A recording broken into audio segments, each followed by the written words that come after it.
Hello, my name is Diana Quatto of shamancestors.com. My mission is to bring the ancestral and cosmic wisdom of the Americas into everyday modern life to help you reclaim your soul purpose and remember who you are, why you're here, and where you're going as you face life's challenges. A few weeks ago, I began a new series on oracle cards and how to use them. Last time we learned how to shuffle the cards, set our intentions, choose the cards, and access our inner oracle for effective readings. Today we're going to get started on readings by learning how to do basic and simple one-card readings. One-card readings are the simplest and easiest card readings to work with, but when used consistently, they can be highly effective. One of my favorite things to do is to work with a daily or weekly card for insight. The first thing you need to do is set your intention for the day or week. Shuffle the cards and choose a single card. This card will give you an indication of the forces working in your life for that specific day or week with respect to your intention. Reflect upon the artwork, the words, the symbolism, the colors, and so forth. Explore any insights raised or insights received, and record them in a journal or notebook if you wish. I find it really is helpful to record them in a journal or a notebook, so I go back and refer to them and add to them.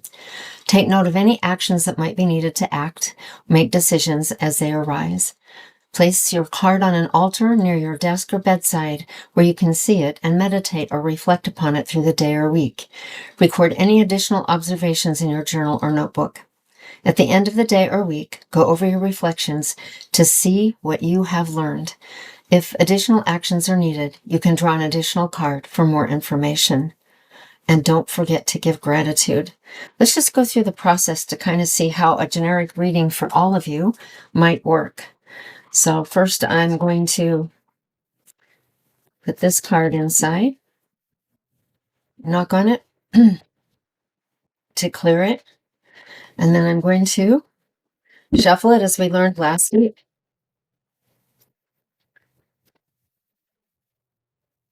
And it's time. I'm going to do one more shuffle and stop. And then place them in 3 piles. This pile wants to go on top, middle, bottom. And then I'm going to pull them out. And I want to put my intention into this. My intention is to draw a card that will help us to know what we should focus on for the next 24 hours. What should we focus on for the next 24 hours?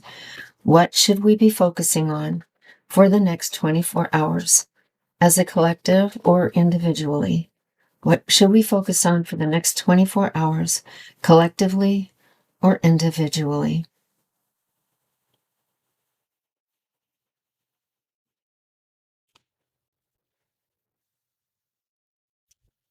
This is the card.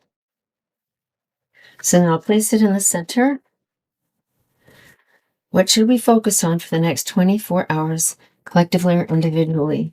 We got a card, number 30, called the Thunder Moon Sturgeon from the South. And it's important to know that it's from the South because the South is the place of growth on the medicine wheel, which is what this card deck happens to be about. The haiku says, ancient, sage-filled spines of insights piercing rivers, deep with emotion. And you can see up here there's a heart in the sun, and it's a rose quartz color, so it represents the heart, our heart of love. And the salmon is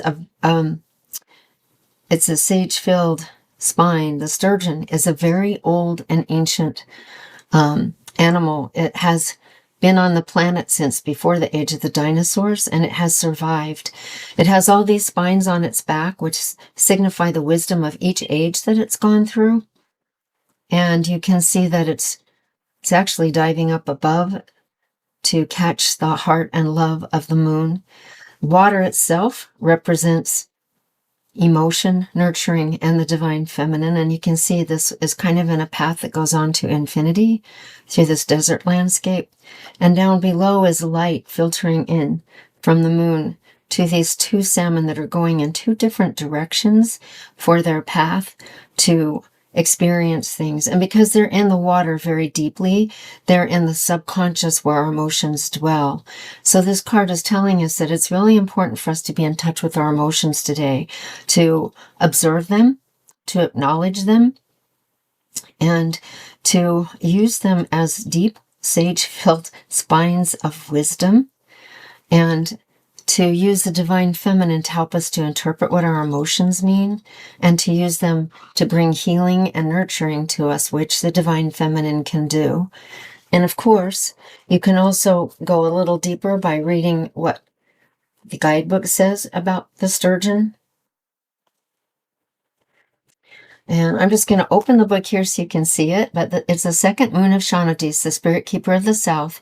It is under the influence of the Thunderbird clan and is connected to the second stepping stone on the south pathway. Trust. It occurs at the peak of the summer moons and will teach you that the heart is the greatest source of strength. The thunder moon will teach you how to work from your heart center to show affection, face your fears, and develop your best leadership capabilities. Working through your heart center increases your sense of empowerment and reminds you to guard against impulsiveness, arrogance, or overdominance in any circumstance. As far as the sturgeon is concerned, it's the spirit animal that best represents the thunder moon. And by the way, we're in the thunder moon right now till the middle of August. Sturgeon's medicine will teach you about perseverance, determination, depth, knowledge, strength, instincts, balance, creativity, and heart-centered leadership. Sturgeon is an ancient fish dating back to the time of the dinosaurs and even before. Like dinosaurs, it has a thorny prehistoric body of great strength and a will to survive and has outlasted many potential extinctions. As a result, sturgeon can help you find perseverance and determination in the face of challenges or adversity. Will teach you how to persevere, no matter how difficult the circumstance. Sturgeon will use all its power to strengthen your determination, to teach you about your depth and knowledge, helping you stay true to your course. It is a deep swimmer who can break the water, jumping high into the air as it is on the card here, before plunging down into the depths where you see these other two sturgeon. When you can find balance between swimming in the depths of your emotions and your breath, you will know how to best negotiate the rivers of memories to express your deepest emotions clearly. Sturgeon will also help you navigate life's waters and stay in control when your emotions turn rough. Its medicine will also encourage you to listen to your instincts, to lead you in the best direction whenever your emotions lead you to inevitable change. It will encourage you to go with the flow and not resist change, for it knows that resistance leads to unhappiness. If you listen to your emotions and follow your instincts, Sturgeon promises that you will find the path of empowerment to lead from a heart-centered, artistic sensitivity.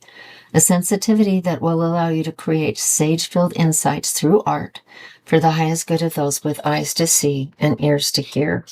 So it kind of is telling me that the most important thing with sturgeon is to be able to find the balance between rising high in the air and diving deep into the depths of our emotions, but also that a very good way to heal any that are difficult or challenging, or at least even express them, even if they're positive, is through art.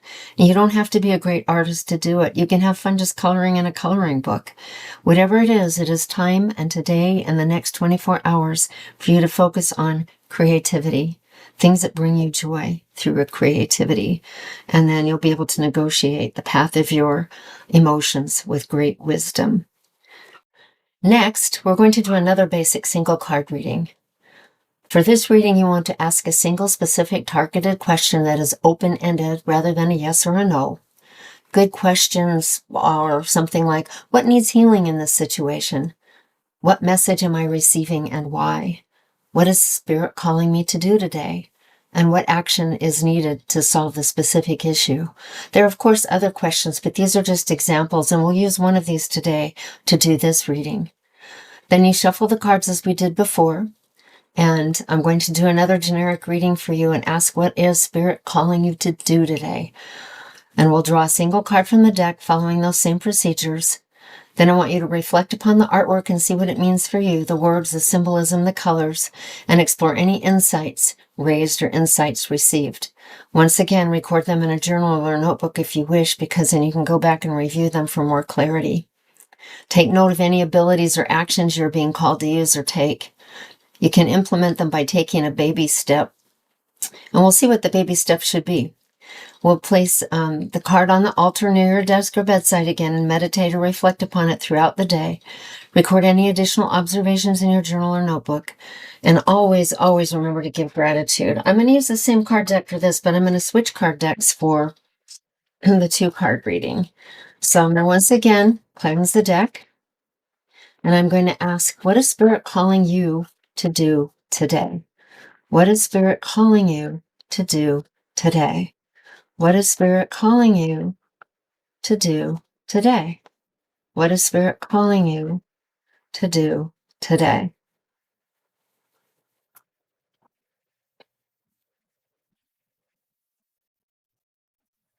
And once again, we'll do 3 piles.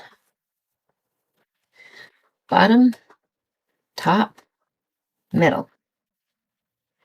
Spread them out. What is Spirit calling you to do today? What is Spirit calling you to do today? What is Spirit calling you to do today? Now, the heat came in here, so let's spread these out. What is Spirit calling you to do today? Ooh, this is hot. But I kind of got a second card, so we're going to use that as a qualifier. And I'm probably not going to take time to read everything in the book this time. It takes up a little bit more time than I think we need to do. But first off, I want you to look at this card. It's a number 36 and 9, which is a card of completion. It has a divine masculine and feminine. So once again, it's about balance. So Spirit's calling you to find balance. It's a cold spirit moon, otter in the north. The north is the place of the elder, the place of wisdom in the medicine wheel. And yet it's giving us the otter, who is one of the most childlike, innocent of all creatures. And you can see they're both being filled with light from this waterfall that's coming down through the balance of the water to balance them out. In my mind, this is a male and a female otter, so the balance is coming between them. They're both looking up and learning about all this light that's in the cosmos. The haiku says, the playful antics of otter bring balance to a chaotic world. So what it's telling me for you today is to be able to chill and not feel the chaos. And you can do that by being as playful as the otter. The otter is very childlike, and it works with the inner child. So today is a good day for you to unleash your inner child. And with our other card, we got playing with art. So if we put those together, that unleash your inner child through art today would be a really good way to negotiate the chaos in the world that's around us. Otters are also very family-oriented and very loyal, so it may be asking you to examine those loyalties through the eyes of a child and to be able to bring balance into your relationships without dwelling in any chaos that might be existing in them, and to find a way to love and forgive and others, and that's very important. So I want to kind of just leave that reading with that, but I want to go to the second card because we got a qualifier card, and we got the coyote card as a qualifier. And when it's a qualifier card, I like to put it kind of sideways. The coyote's howling here at the sun, not just the moon. And so again, we have kind of a balance here. You see the sunlight back here. The coyote is a trickster and Native American philosopher. So when he comes in, he can dump your life upside down to kind of get you to change. But he also has the wonder and curiosity of the child to get you to learn and look at the world fresh and anew with that. So negotiate chaos, begin to look at the world with the wonder of the child again. That to me is the message. And you see these children here with a small coyote. This coyote's howling over them, bringing him that blessings. There's a raven by the coyote's side. And the raven is a gift of magic that comes from the void, guiding the path. And the way that your path is going to unfold best and with ease and with softness and with less hassle is through the wonder and eyes of the child, through artwork, which we got in this card. And that's kind of the qualifier. So today I would say take time to play like the otter. Take time to create like these children are playing here, and like the coyote extends us to and considers us to, there's a spiritual coyote here in the clouds that's looking down on all of this, because the coyote is also very adaptable. And so he's going to also bring that wisdom, that knowledge for you to be adaptable and open to growth. As remember, this card came in the north with the elders, but we don't want to forget how to grow as the child, no matter what position we're in the medicine wheel. And that would be your message for today with this reading. Now that you have learned how to work with a basic 1-card reading, at least in 2 different formats, you're ready to move on to 2-card readings and 2-card spreads. Eventually, we'll be moving on to 3-card and way more intricate readings. I'm really excited to get into all the different aspects of that so that you have quite a bit in your repertoire of how to do readings for other people. Meanwhile, I hope you'll hit the like button and share it with your friends so that I can bring more content like this to the channel. And don't forget to subscribe to the channel so that you don't miss a single download. Meanwhile, I will catch you next time.